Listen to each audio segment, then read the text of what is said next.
All right, so just quickly going to go over how to use this tracking worksheet, which I think can be really, really useful from an accountability standpoint.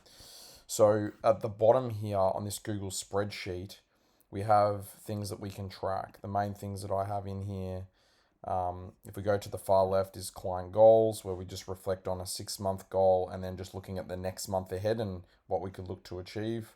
Obviously, a name up the top here. These are just example goals that will change depending on the client.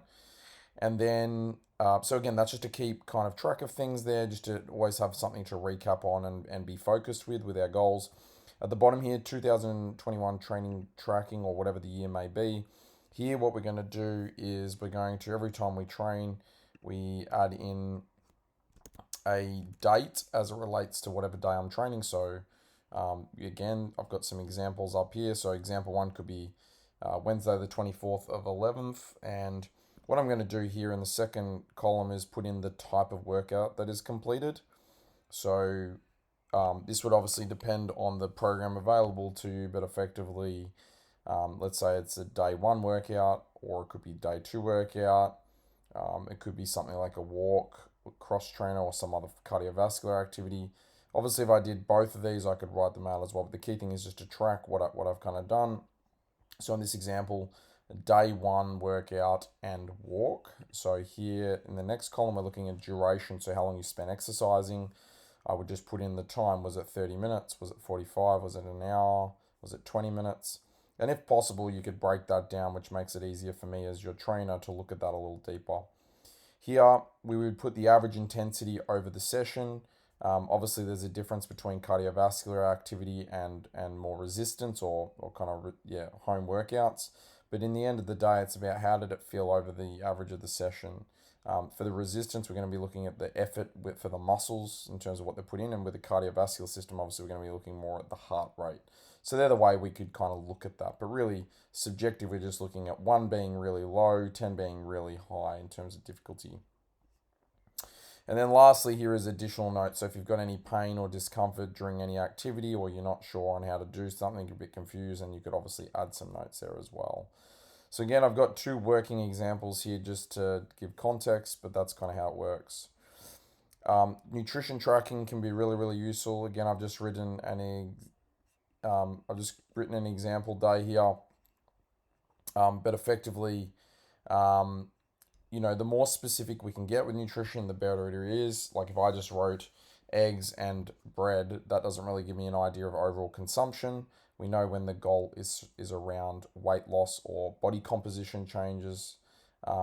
Looking at total calorie intake and what we're eating in terms of quality food is obviously really, really critical. So the more specific we can get here, the better we will be. I will also send you a template of how we can look at this without obviously counting calories, which can be a little bit daunting.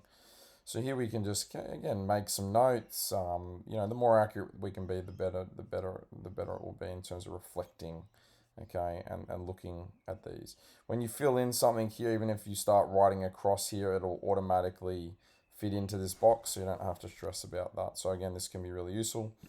General health assessment. My recommendation is always to put in a date here to start and just look at, subjectively rate some of these things because I think they're all important as it relates to health and wellness and improving your overall health. So we just want to rate on a scale of 1 to 10, 1 being very low, 1 being very high as it relates to how you rate yourself at this point in time, depending on the date.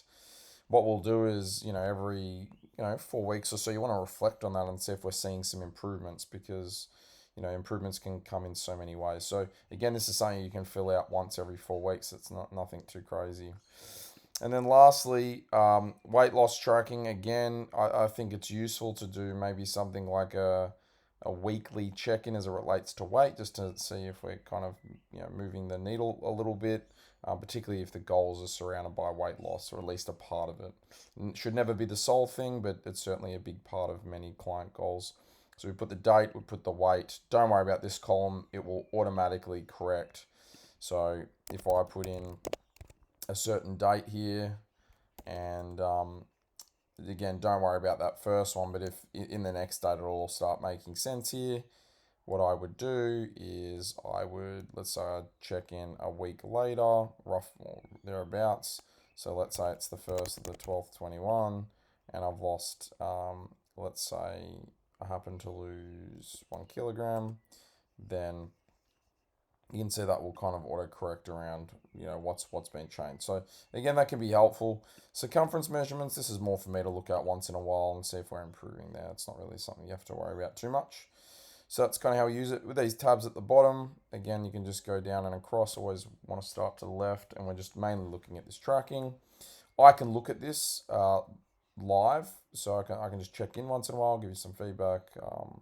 Obviously, won't micromanage too much, but it's just good to have a little look at it. So that's it for this tracking worksheet. I think it's really helpful for accountability. I hope that made sense. If you have any questions, let me know.